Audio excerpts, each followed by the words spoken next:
Welcome guys to my new another blog video. আমি সুদীপ বরাবরের মতন চলে আসলাম আপনাদেরকে আজকে দেখাবো। আজকে ছিল 25শে বৈশাখ, আর 25শে বৈশাখে রবীন্দ্রনাথ ঠাকুর বাড়ি কিন্তু বিশাল একটা মেলা ছিল। এটা কিন্তু কুষ্টিয়াতে, ঠিক আছে, মানে কুমারখালী, কুষ্টিয়ার ওই কুমারখালী থানায়। হ্যাঁ, তো আমরা ফটফট করে চলে গেলাম, যাই ওই দেখেন সবাই ছবি মুভি উঠতেছে, ঠিক আছে, পরিবেশটা সুন্দর করে দেখাবো আর কি। এরা এসে এমন করে ছবি মুভি উঠতেছে আর নাগরদোল্লা উঠে মনে করেন সেরকম ভয় লাগছে। আর এখানে তো খুব সুন্দর সুন্দর বাচ্চাদের বিভিন্ন ধরনের খেলনা টেলনা পাওয়া যায়, মানে একটা মেলা হয় 25শে বৈশাখ, মানে মনে করেন এই জায়গায় একটা বিশাল বড় মেলা। যদি জীবনে না এসে থাকেন অন্তত আমি বলতে পারি 25শে বৈশাখ হলে পারি এই জায়গায় কিন্তু একবার আসতে পারেন। চরম হট্টগোল না, মানে ওই মানে গ্যাদারিং, মানে লোকজন থাকে, মেলা হয়। মেলা তো মানে যেরকম হয় অনুষ্ঠান, মনে করেন যে নাচ গান চলে, তারপর আবার এই জায়গায় এই যে বিভিন্ন ধরনের খেলনা ধুলনা হাবি জাবি সব কিছু বিক্রি করে, ঠিক আছে। চশমা আছে, আপনারা কিন্তু চশমা পরতে পারেন। হ্যাঁ, আর এই আম গাছটা দেখাচ্ছি, আম গাছটা মনে করেন এই দেখেন টাক করে মারতেছি, মানে আম গাছে কিন্তু বিশাল বিশাল আম। হ্যাঁ, মানে মেলা আম, প্রচুর আম, মনে করেন আম দেখে আমার খাম হয়ে যাচ্ছে এরকম অবস্থা, বুঝতে পারছেন। তো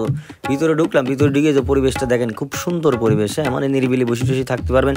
কিন্তু শুক্রবারে গেলে মনে করেন এই 5টা পর্যন্ত, তো যার কারণে মনে করেন আমরা 60 টাকা দিয়ে টিকিট কাটি, ভিতরে ঢুকতে ঢুকতে এক রাউন্ড নাই মারতে ভাই করে দিচ্ছে। এই কারণে বেশি বড় ভিডিও করতে পারিনি, ঠিক আছে, মানে 60টা টাকাই লস। হ্যাঁ, ওটি বড় বিষয় না। তারপরও যেটুকু ঢুকলাম আর সামনে এরকম গরুর গাড়ির মতন লোকজন যাচ্ছে, মানে আর কি আর বলবো, কাউকে তো সরানিও যাচ্ছে না, কিছু করাও যাচ্ছে না। এই যেটুকুর ভিতরে সময় পাওয়া যায় ওইভাবে সামনে সামনে যাচ্ছে, ওইভাবে ছবি মুভি তুলে লাগতেছে, ঠিক আছে, পরিবেশ করে। তবে আপনারা শুক্রবারে আসতে পারেন, শুক্রবারে খুব ভালো, কিন্তু সকাল সকাল আসবেন, ঠিক আছে, তাহলে একটু ভিতরে বেশিক্ষণ দূর ঘুরতে পারেন। আর ওই রুমের ভিডিও তো মনে করেন আপনাদের এর আগে দেখাইছি, খুব সুন্দর করে রুমের ভিডিও দেখাইছি। রুমের ভিডিও দেখানোর মতন এখন আর কিছু নেই। এটা হচ্ছে বাড়ির সামনে বড় বড় দুটি গাছ, আর তারপরে এই যে আইল্যান্ডগুলো মনে করেন এই যে রাস্তায় কিন্তু খুব সুন্দর করে আলপনা করা আছে, ঠিক আছে। এই জায়গায় এসে ছবি উঠতে পারেন, এই যে নিরিবিলি পরিবেশ আছে। এই জায়গায় ছোটো ছোটো আমের গাছ আছে, আম গাছের নিচে বসে ওখানে ফাইন ফাইন ছবি মুভি উঠা যেতে পারে। খুব সুন্দর মনোরম পরিবেশ আছে, ঠিক আছে।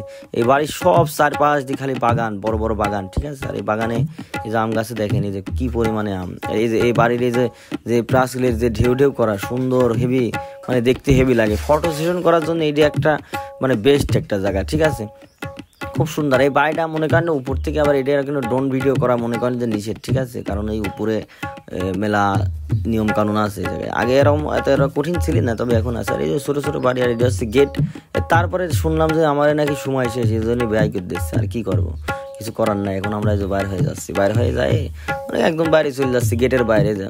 এই যে সবাই এখন বলতেছে আপনাদের সময় শেষ, মানে 60 টাকা দিয়ে টিকিট কাটিয়েছে, মনে করেন এই মানে ঢুকতে মনে করেন যে 20 মিনিটও হয়নি, মানে 15 মিনিট, তারপরে শেষ হয়ে গেল। বলছে ভাই আপনাদের আর এখন ভিতরে রাখা যাবে না। আমি বলছি ঠিক আছে, তাহলে বাইরেই চলে যায়, আর কি করবো। এসে দেখলাম এই জায়গায় খাট মাট বিক্রি হচ্ছে, খাটের পাশ যাই একটু বসি, আর সামনে নেক্সট কোনো ভিডিও আনার জন্য আবার পরিকল্পনা করি দেখি। ওকে, বাই বাই, সবাই ভালো থাকবেন। আবার নেক্সট ভিডিওতে আপনাদের সাথে আমার দেখা হবে। ওকে, বাই বাই।